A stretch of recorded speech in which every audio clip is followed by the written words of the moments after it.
Good afternoon, everyone, and happy Global Entrepreneurship Week. I'm Karen Chalmers, the Senior Director of Brand and Engagement here at Tech Alliance. As the Regional Innovation Center for Southwestern Ontario, Tech Alliance empowers world-class ventures and fuels growth in Canada's innovation economy.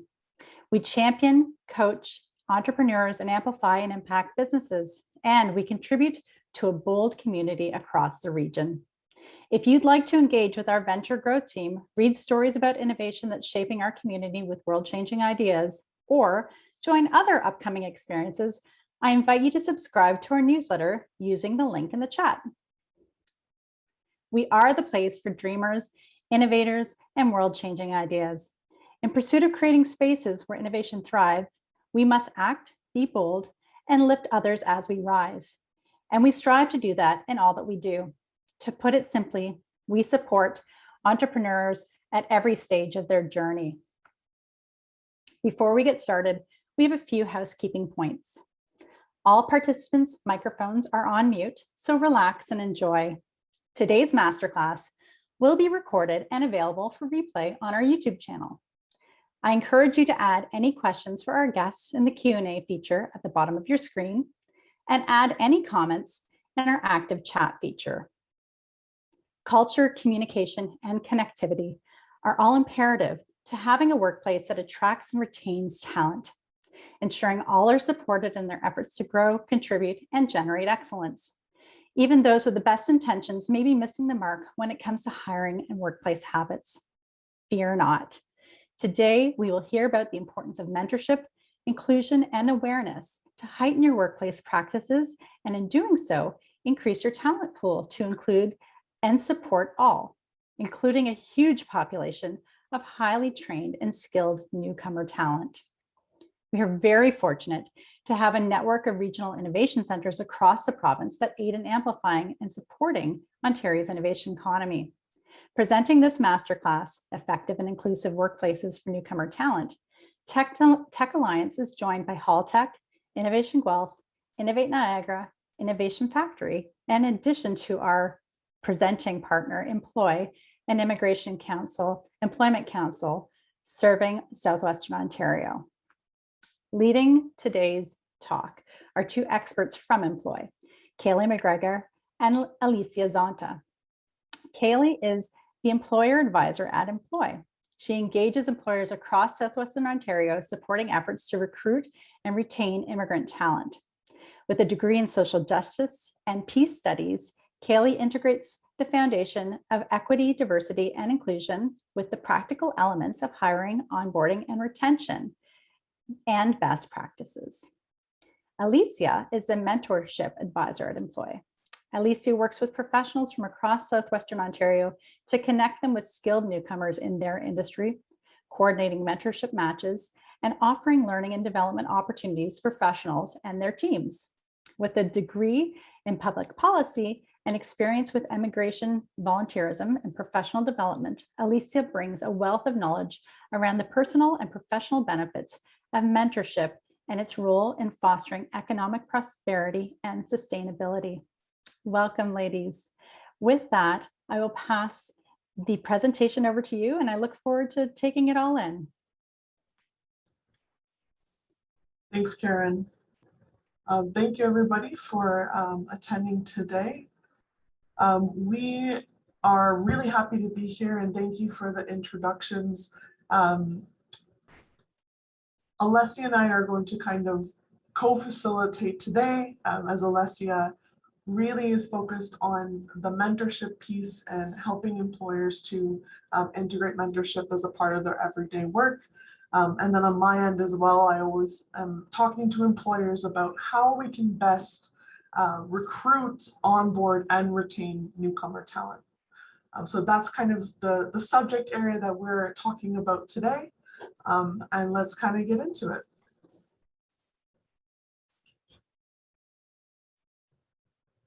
So as a little bit of context, we know that, the baby boomer generation, some of which are already at retirement age, are going to be at retirement age by 2030.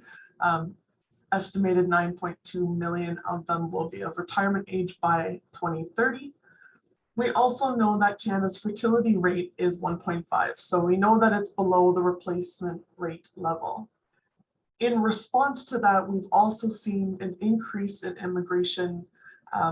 We've seen an increase in the number of permanent residency applications that are approved year over year in order to make sure that our labor force is able to keep up with those changing demographics. So with that, of course, comes some shifts in the workplace or the workforce that we currently have. And we also know that as immigrants are coming into the country, we're also seeing an increase in diversity as well. Some of the best kind of indications, one example being of a Deloitte study, we're seeing not just anecdotally, but also as statistics as well, that an increase in ethnocultural diversity has great increases in terms of revenue, creativity, access to better global markets, and increases as well in productivity. We also know that Canadian-born and non-Canadian-born millennials alike really consider diversity to be one of the key factors in choosing an employer. We're expecting as well that the generation following them, that this percentage or this rate will be even higher. So we know that this is something that's on the mind of employees that are coming into the workforce or are already in the workforce, and that this will be something that continues to be a priority for many people. We also know that, past that kind of point of recruiting talent, that retention really is key, and that a lot of employers, at least that we work with and that we're seeing in trends in statistics as well, are challenged with that retention piece as well, which we know not only costs a lot of money in order to have people hiring, the cost or the loss of potential productivity, but also a loss of time as well. So there's a lot to be said about the impact in the future of this diverse workforce and what that's going to mean in terms of inclusivity and retention, and what the priorities will be in the future for work.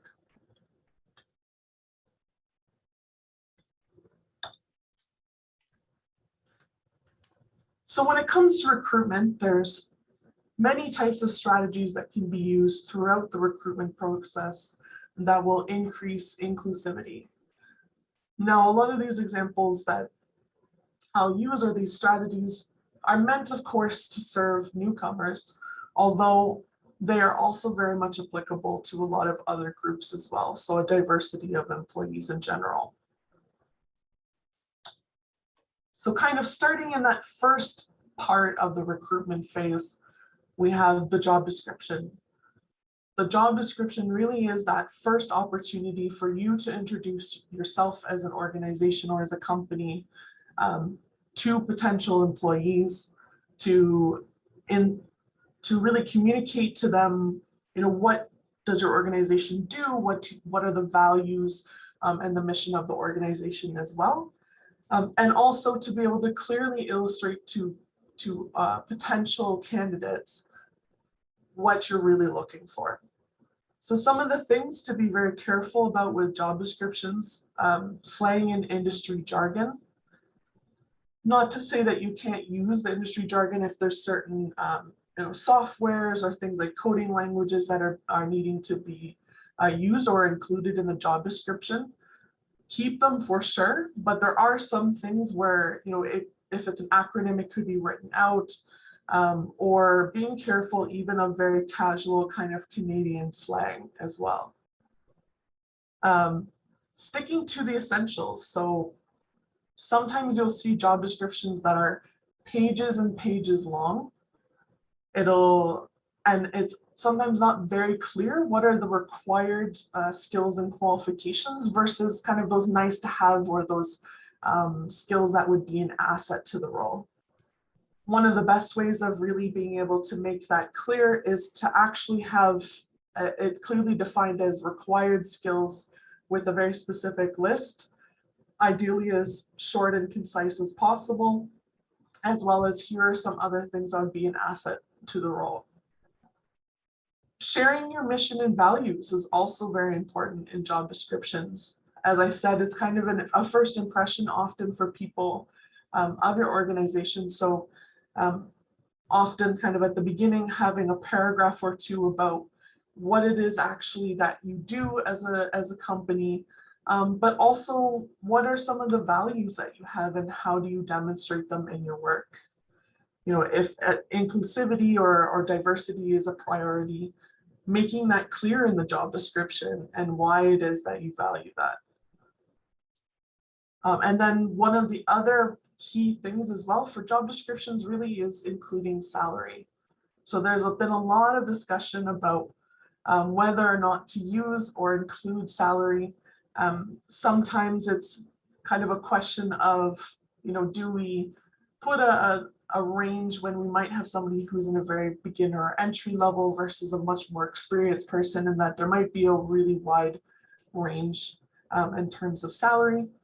But one of the things to note that in terms of diversity, equity, inclusion, best practices, we know that people of color and women in particular are disproportionately affected when it comes to salary negotiations or being offered salaries in the first place, that it often is much lower than their counterparts.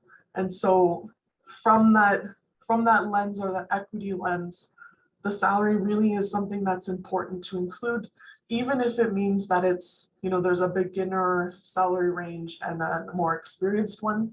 If it's a wide range, that's fine as well. But whenever possible, certainly including that.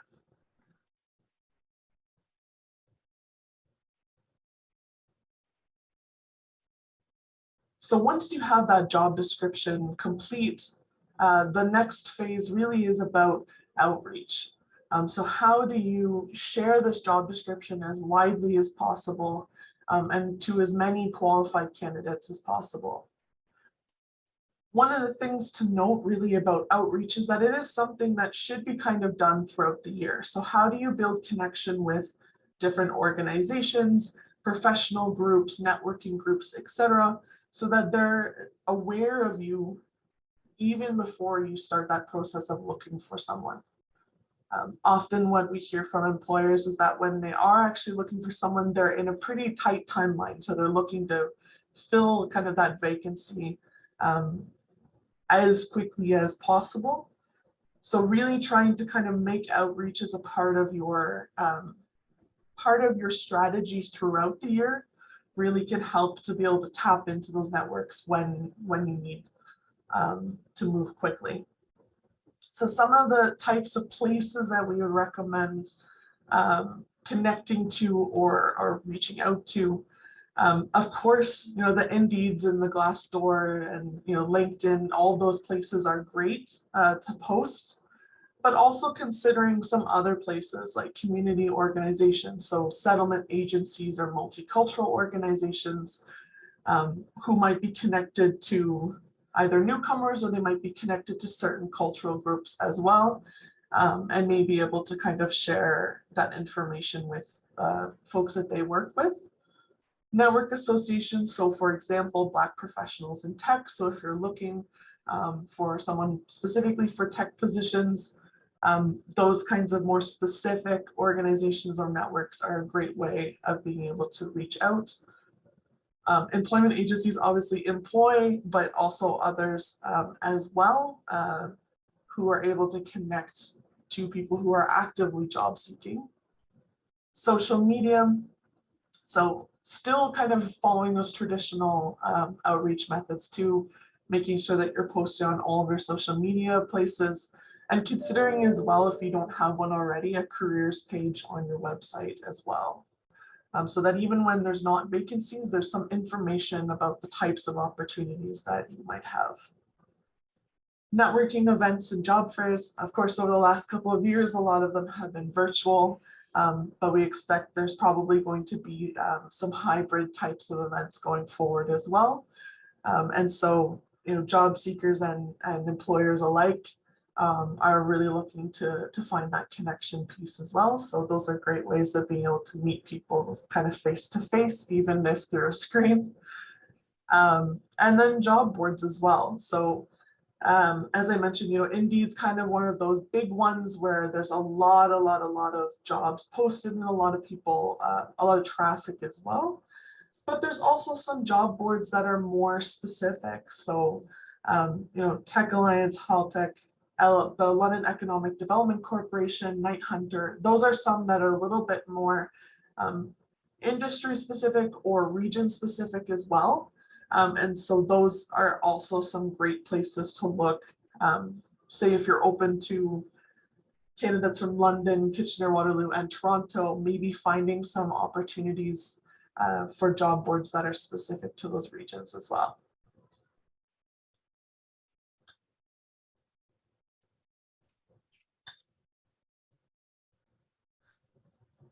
And so then when you've kind of received these applications, hopefully a lot of really promising looking candidates, the next phase really is about screening those resumes. So some great best practices for screening resumes. One is if you have an HR personnel or having somebody designated to remove names from resumes from kind of that first initial screening phase. Obviously, when you get to interview someone, you'll need to know their names and be able to greet them and that sort of thing. But we know that, or statistics are showing that people with English sounding names tend to get callbacks 40% more often than those without English sounding names. So it's something to be aware of, that there's a lot of unconscious bias at play, where there's assumptions based on people's names, either about language ability, about their ethnic or racial background, about their gender. So there's a lot of things that come into play. And so removing names kind of in that initial phase can help to kind of make sure that you're evaluating people based on what's actually in the resume in terms of experience and qualifications, and eliminating the possibility of unconsciously screening people out unnecessarily.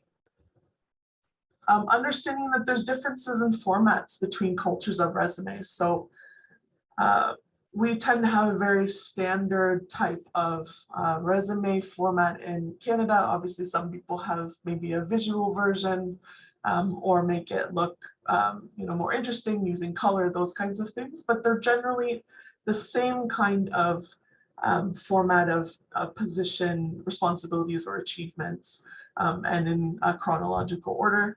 But understanding that, especially for newcomers or for people from other cultures, they may have a different layout of a resume, or they may also include different information, such as their grades in school, which here isn't as relevant often, but in a lot of other cultural contexts is expected to be a part of a resume. So just keeping that in mind. Looking at essentials first. So as mentioned before, in that job description, what are those absolute requirements that someone needs to have on day one? So not those things that if somebody maybe has some understanding but needs to develop out more, but what are those things that on day one that they need to have already understood or be able to do? So looking at those first, but also thinking about beyond that, what are those other things that are nice to have, but also some things maybe you hadn't considered that would be an asset to the role as well. Valuing international education and work experience. So something that we hear from a lot of newcomers is a challenge of trying to get Canadian work experience, or that's a requirement, but then also not being able to get Canadian experience because it's a prerequisite to the position. So really understanding or thinking about, is Canadian experience absolutely required for the position that I'm hiring for, or can I evaluate their knowledge and their skills in the types of questions that I'm doing, or say in a skill-based or a test-based interview style? Can I kind of evaluate their competency based on that? versus on face value, which country that they actually completed that educational work experience. And understanding that there's a really great value in having someone who might have a very different perspective of a different kind of market, and might be able to bring a new perspective to a team as well, who might have that same type of role, but in a completely different cultural context. And then finally, for screening resumes, just understanding as well that for some newcomers, there might be some gaps in employment. So, for example, that process of having left a job in another country and coming to Canada and getting work permits and those sort of things, sometimes those can take months or even longer.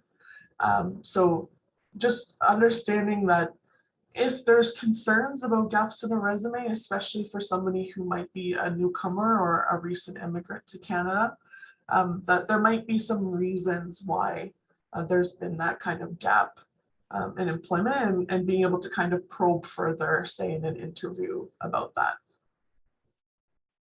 When it comes to interviewing, as I mentioned, there's a few different types of interviews. So there is the more traditional type of interview. You might ask behavioral questions, or the standard kind of conversation Q&A style interview.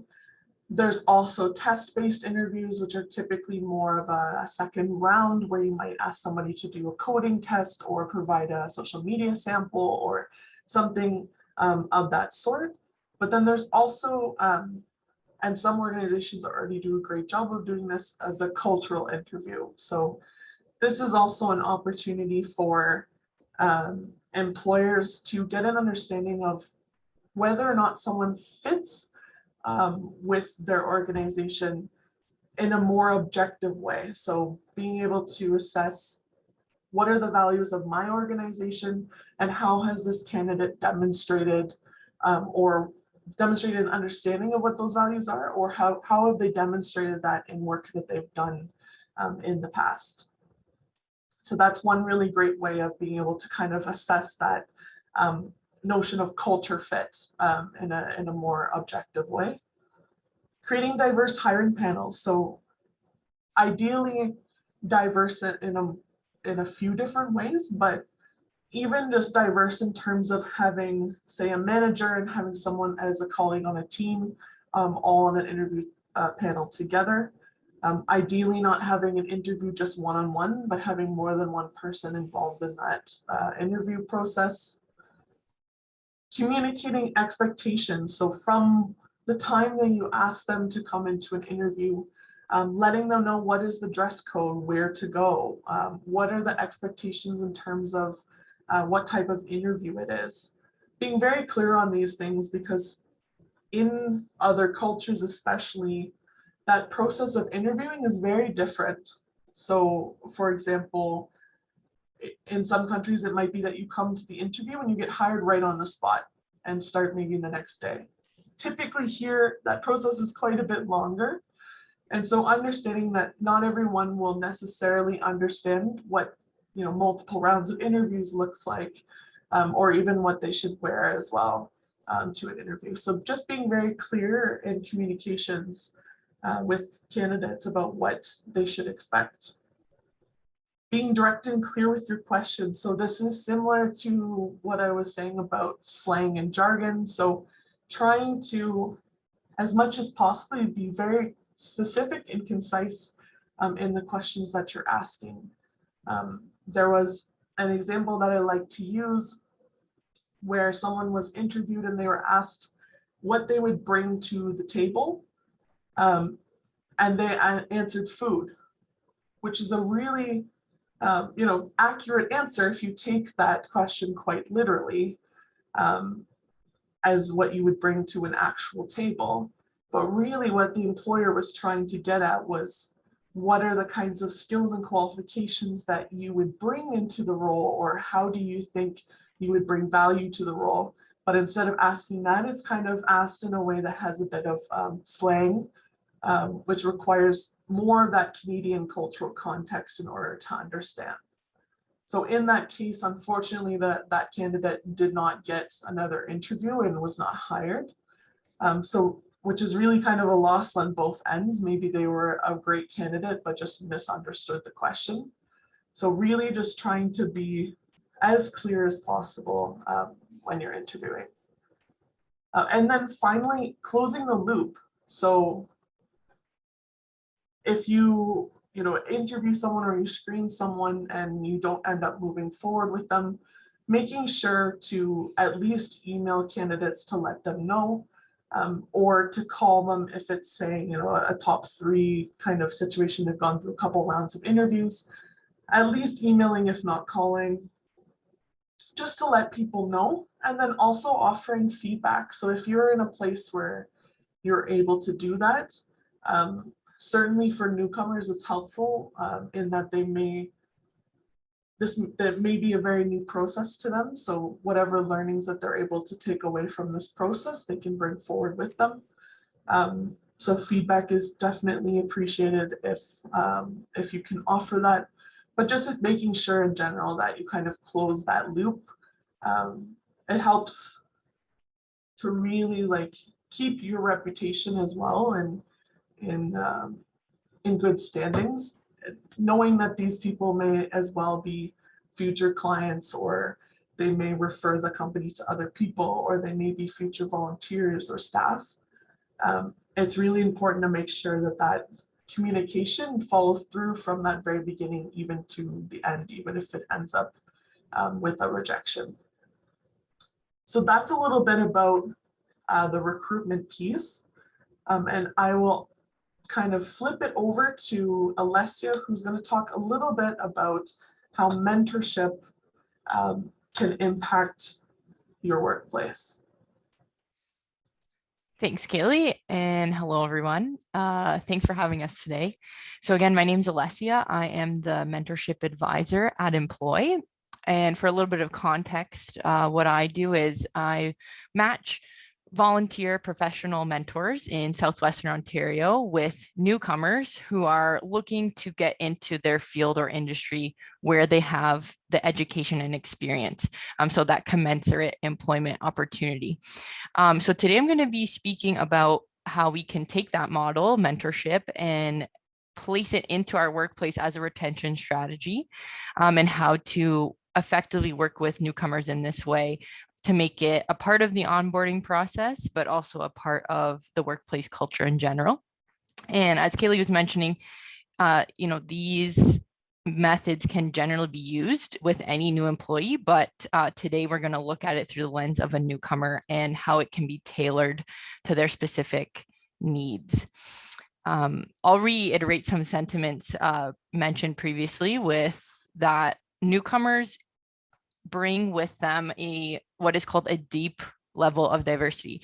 So what that means, it's these unobservable aspects of difference, and it's not just the surface level differences such as language, ethnicity, or culture, but the attitudes, values, and viewpoints of a newcomer are going to be diverse in just from their experiences and what they've seen in their industry at a global level. And also research has shown that teams with this deep level of diversity, they're found to perform better in tasks with things like problem solving and decision making.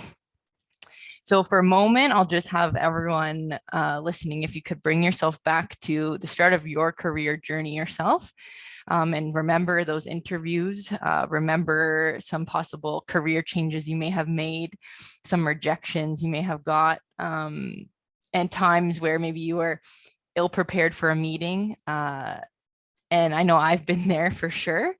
And just to that feeling of figuring it out as you go. And, a lot of times we say thrown in the deep end, and things like that. So bring yourself back to that feeling of almost figuring out where to go without having a map, and also start to think about in your organization or your role, how many things are unwritten and unsaid that you just have to pick up on without anyone saying the actual words. So that's just something to start thinking about as we go into this discussion. So if you are a Canadian-born person, you've started to probably learn about the Canadian workplace through watching your parents work, possibly your educational experiences, going to school in Canada, having a high school job in the Canadian workforce and things like this. So newcomers to Canada are starting at net zero when it comes to this. They've experienced the world of work in a completely different way than we have. And that feeling of figuring out where to go without having a map is greatly amplified. And it includes a lot of things that I believe we take for granted as Canadian-born individuals. So how do we hone in on that deep level of diversity that we can bring to our teams and give the newcomers a map to be successful? And as Kayley was mentioning, we know there's time cost and monetary cost possibly when we lose an employee, also productivity and innovation as well. So, and knowing our situation with the labor force in Canada, how can we think about our sustainability as well? So mentorship is a great and effective way to retain people in organizations. And but the way we go about doing mentorship with newcomers might look a little bit different. So what is mentorship? A lot of people, we've all heard this term. It's a pretty general term in itself. Mentorship has really evolved from the typical one-sided relationship where it used to be a more senior employee taking a more junior employee under their wing. It's really shifted into this dynamic, mutual, beneficial relationship between two or more people. And ultimately, there's a lot of experiential learning now that takes place in mentorship relationships. And throughout our careers, we may take on the role of the mentee or the mentor. And what's really important to remember is that things in the past have been maybe done in a different way, and going into the future, we need to look at things and make them more modern. So I know I've been in situations where I've been trained and it maybe only lasts 2 weeks. And then they say, okay, good luck, check in if you need anything. So mentorship is more of a lengthy process than this. It's going to, it could take weeks, but it also could take months to build that relationship between this reciprocal back and forth between two people. And that's just something that we have also learned in doing our work. Our mentorships last typically 4 to 6 months time. So what are the benefits for all involved in this? So for the mentee, who is a newcomer, it is building their network in their industry and occupation. You're bringing them a sense of belonging and that social integration piece, which in turn is reducing this culture shock that they're getting right when they start a position in the Canadian context, where there's a lot of small nuances going on that they don't quite understand, and they probably won't ask questions about. You're increasing their confidence in their job and not only their role now, but how they can advance their career in the future. You also are helping them identify their own communication style and strengths in the Canadian workplace and what that looks like. And lastly, which is, I think, one of the most important things, is you're just giving them that first opportunity to participate in their own role, being a new employee. Many times, I think a lot of newcomers don't get that chance to be a part of the process and have their voice heard. And culturally as well, we know that, like I was saying, they might not come forward with their thoughts.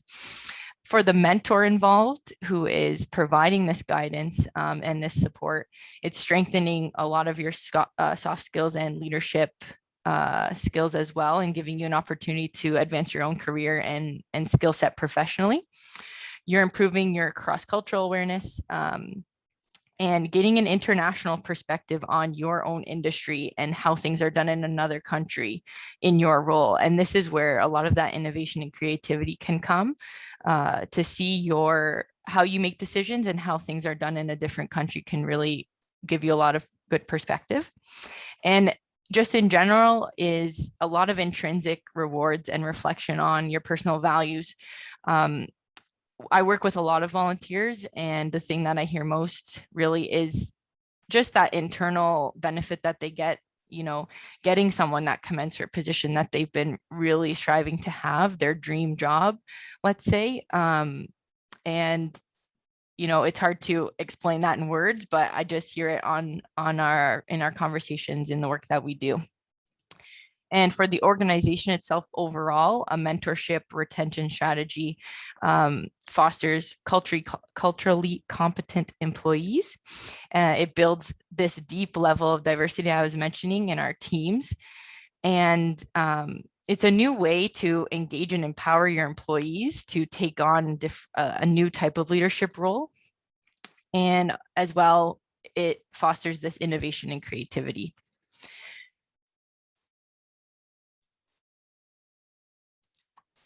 So as I was mentioning, newcomers are much less likely to ask questions. And the biggest one that they need the answer to is the why.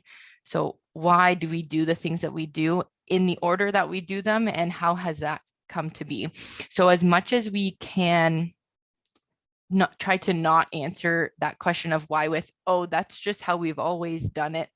That's just how we do it.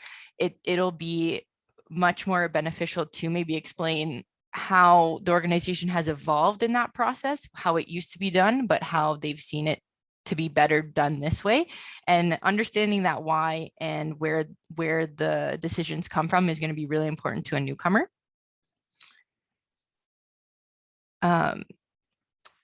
It's also great if you can make the mentee a part of this reciprocal process I was saying. So having them maybe first lay out some of the gaps in their knowledge about what they don't know about the Canadian workplace and how things are done.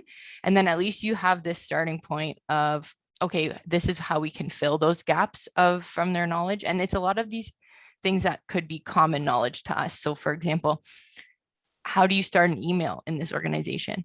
A lot of them are taught very formally to start emails with dear so-and-so. And as we know, that could be a thing of the past. We're kind of in modern times. So things like starting an email is going to be really important to a newcomer, or how are things communicated in this organization? Do people typically like if I call them on the phone, or should I send something over an email first? And these are these small nuances that are going to be important to a newcomer. So having that first initial talk with them and having that reciprocal back and forth, you can really guide this mentorship in the right way as well. And this is not going to be always an easy process. So one challenge you might face with this is this challenge of possibly building trust. And this, we know, takes time, which is why mentorship could take a little bit of time.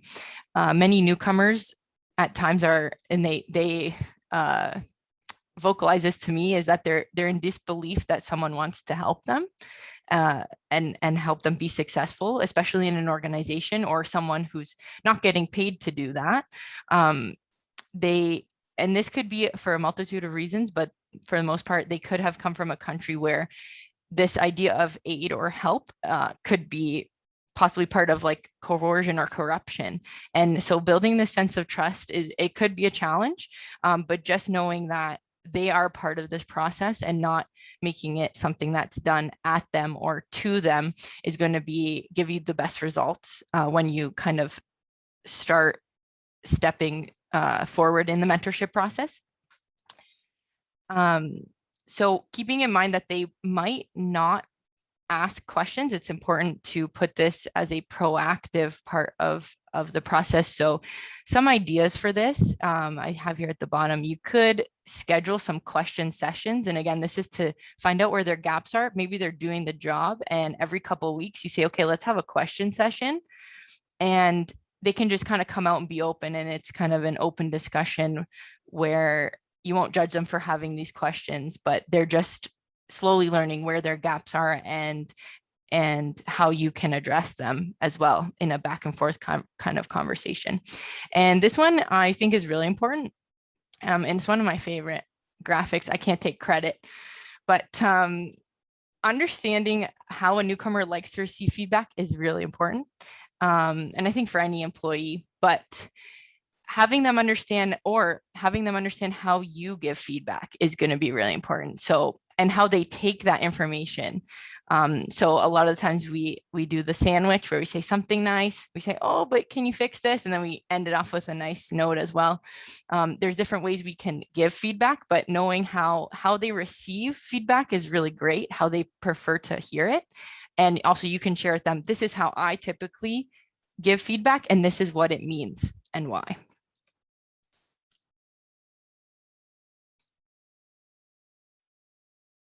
Okay. So on the last slide for myself, I'm just going to kind of talk about how you can start the ball rolling on possibly introducing a mentorship process in your organization. So we know that hiring an immigrant is the first step in their success, but it's not going to ensure them in the long term. So managers are going to play a vital role in this fostering of encouragement and retention. The Toronto Region Immigrant Employment Council, which is a sister organization of ours, published a report, and they found that actually the middle managers are critical to building these immigrant inclusive teams.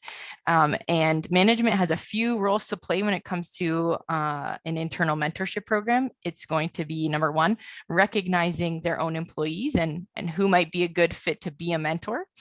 Two, it's going to be instilling trust in those individuals to have open communication with you, and following up and regular check-ins. So for your staff and your teams, we know that in leadership roles, there needs to be somewhat of a willingness, a motivation, and time that they can commit to this. But managers really have an opportunity here to dig deep into the folks that work at your organization. So a leader might not always be that person that is jumping in meetings and sharing ideas, but it could be someone who's just waiting for that opportunity to participate more, an opportunity to grow or develop. And that's where you can kind of see who might be a good fit to be a mentor. So who would enjoy this opportunity? Number one is just approach them. For the mentorship program in your own organization, would you like to do it in a group setting, or would you rather have it in a one-on-one? And you're going to know what's best for your organization and how things flow. And then, as a manager, as a team with your mentors, brainstorm some core values of your organization and what you really want to hit home with the mentee. Establishing communications with both mentors, mentees. A feedback system is always great to have if you can create one, and organizations like us and others can help you support you in doing that. And this regular check-in process is going to be really important. For example, it could be formal or informal, where you have set times exactly when you're going to be following up. But like I said, it's going to take roughly 3 to 4 months for a mentorship process to fully run its course and build that friendship together. And just lastly, just be proactive in hearing what everyone is needing from both sides of the spectrum, the mentor and the mentee. And that will just flow us right into what Kayley is going to further talk about in the retention piece. Thanks, Alessia. Okay, so once we've hired newcomer talent or hired new employees in general, the challenge then is to onboard them in such a way that we're able to really improve our odds of retaining this new talent as well. As a bit of kind of context to this retention piece as well, we know that retention is greatly impacted by a sense of inclusion in the workplace. Some studies are indicating that on average, about 75% of employees report some type of identity covering at work, which really means that employees are feeling a need to hide an aspect of their identity, either out of concern of what their colleagues will think, or that they think it might hinder their chances of getting a promotion, for example. And some of those identities being covered can be things like someone's gender identity, their sexual orientation, their race. It can be a lot of different things, their religious beliefs. So we know that people are reporting this type of identity covering at work. To some degree, there's compromise where as a team, people align their thoughts or they compromise to work together and have shared values that they work with. But understanding that there is a negative aspect as well, where if someone's feeling like they aren't able to really truly be themselves in the workplace, it can have a detrimental impact on the productivity and also increase highly the odds of them leaving eventually as well. Despite diversity, equity, inclusion being a very kind of hot topic and also a priority of a lot of organizations, some studies, such as the one from Deloitte, said that only 40% of their employees agreed that the work environment that they were in is inclusive. So it's great that it's a priority for a lot of companies, but also keeping in mind that you want to know and be able to track as well, and gather feedback from employees to see if your efforts are really being effective, and that they're intentional in the way that they're done.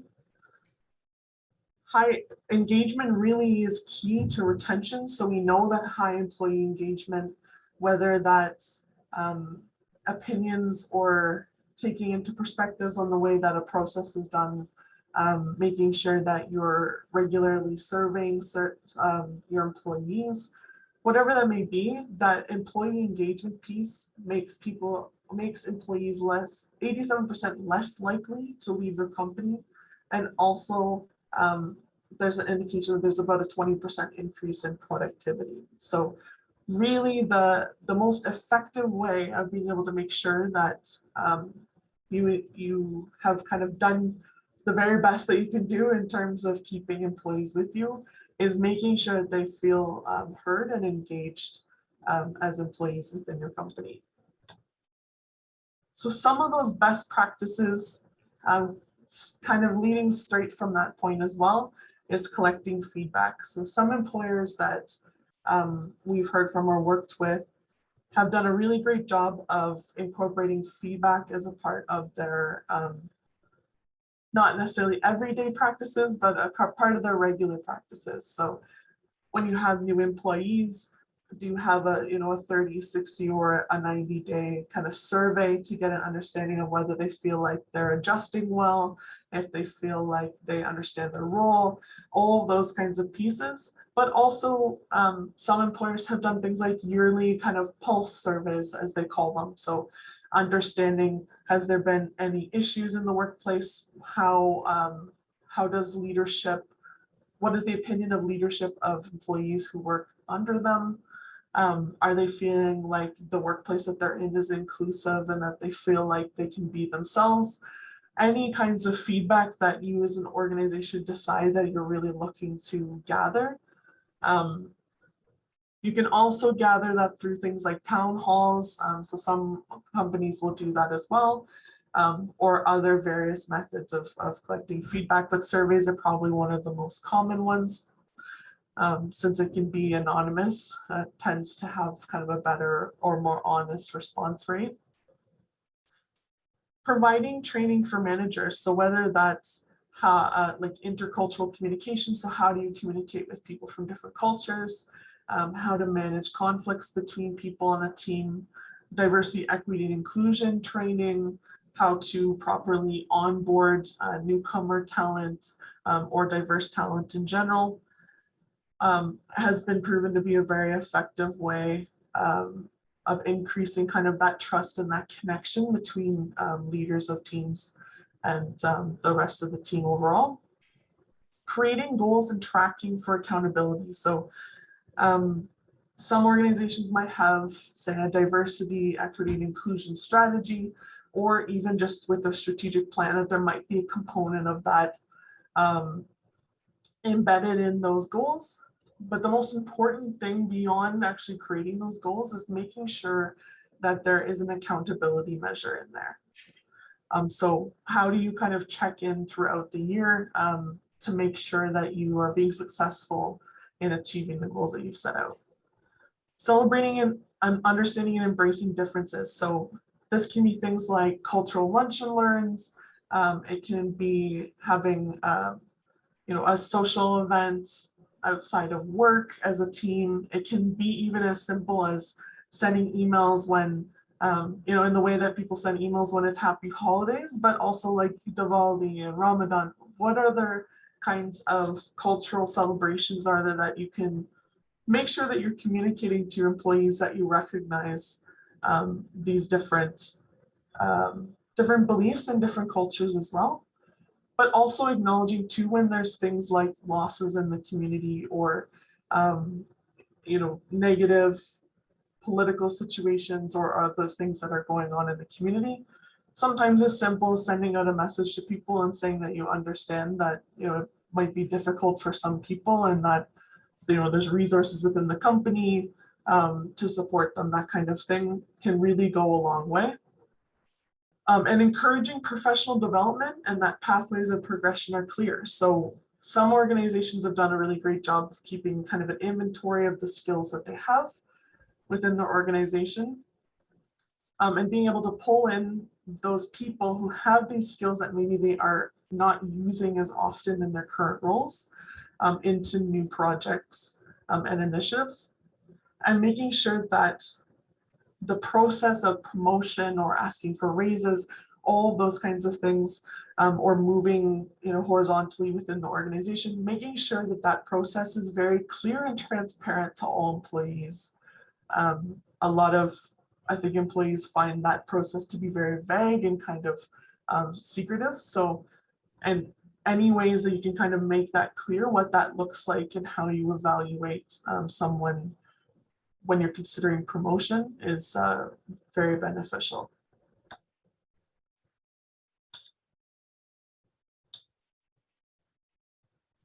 Okay, so as we're kind of wrapping up all of the lot of content that we've given you today, there's some kind of main points that we wanted to leave you all with. So from my end, in terms of recruitment and retention, making sure that you're regularly reviewing your hiring and onboarding processes, diversity, equity, inclusion, best practices, as well as recruitment processes are constantly evolving. So having that a part of your maybe yearly or every 6 months, that process that you have to make sure that your processes are still up to date, collecting feedback and also implementing changes accordingly. So when you get feedback from employees, make sure that they understand that the information that you get from them, whether it's exit interviews or surveys from new staff or ongoing continuing staff, that you will take in that information and do something with it. And setting goals for your organization and making sure that you're tracking that success and failure to make sure that there's accountability within the organization. Alessia, did you want to touch on the mentorship pieces? Yeah, from the mentorship side of things, just understanding the key point that mentorship is a really easy and flexible way actually to put retention into your everyday work culture. And that mentorship with newcomers is going to look a little bit different. It has to be proactive and reciprocal. And I mean, everything we've talked about today, if you don't know where to start or you want to learn more and have questions, we are an organization that is here to help, even just start with ideas where you want to go with it and what works for your organization. So we're here to support you as well. Great, thanks. And also, as I was mentioning before about, expanding your outreach and connecting to different organizations and connecting with people through events, attending things like Tech Connect that's coming up as well is a great way of being able to share best practices with other employers, but also being able to connect with job seekers as well. So I know we only have a couple of minutes left, but if there's any questions, please feel free to add them in the Q&A box. We also have our emails here. So if at any time you have questions about maybe a challenge that you're trying to work through as an organization, or you're looking to maybe set up a mentorship program within your organization, please feel free to email us at any time, or find us at impmploy.ca as well. Any way you fill out a contact form, or if you email us, we will be sure to connect you to the right people, if not be able to answer your questions ourselves.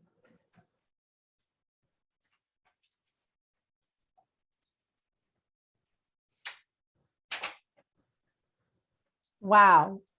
Thank you so much, Kayley and Alessia. You've given us a lot to think about and great tools to implement into our workplaces and company cultures, which will hopefully evoke change and attract and support and retain a wide pool of talent from a diversity of backgrounds. What's next? Like Kayley said, outreach is so important. So November 25th, you can put all this knowledge to use at Tech Connect, which is the interactive virtual matchmaking experience connecting internationally trained talent with employers in the tech sector. We encourage registration of people managers, hiring supervisors, and human resources professionals. And the link is in the chat. So feel free to reach out, register. You can reach out to Sarah Edmondson, our community engagement specialist, as well, to learn more. But once again, thank you for the wonderful presentation, and thank you all for attending this jam-packed masterclass. Until next time, take care and be well, and take care of yourself. Bye now. Thanks, everyone. Thank you, everyone, for the opportunity.